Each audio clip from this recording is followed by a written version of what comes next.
anonim so'rovnoma olamiz tinglovchilardan nimagaki shu tashkilotimizni yanada rivojlanishi uchun. Sizlarni hozir so'rovnomada belgilagan har bir fikrlaring biz uchun juda muhim hisoblanadi.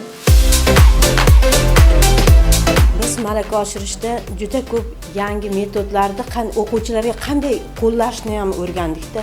Biz mana shu professor o'qituvchilarimizdan, ayniqsa kuratorimizdan juda ham minnatdormiz. Bizga mana shunday ta'lim bergan sizlarga ham rahmat. Har doim o'qituvchi yangilikka intiluvchan bo'lish kerak-da.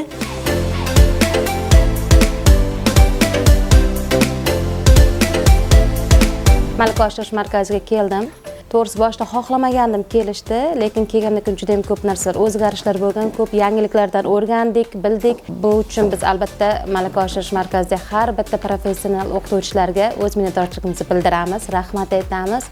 Chunki ular bizga ustozlar deb chiroyli muomala qilishdi. Meni fikrim ijobiy, kelganimdan xursandman.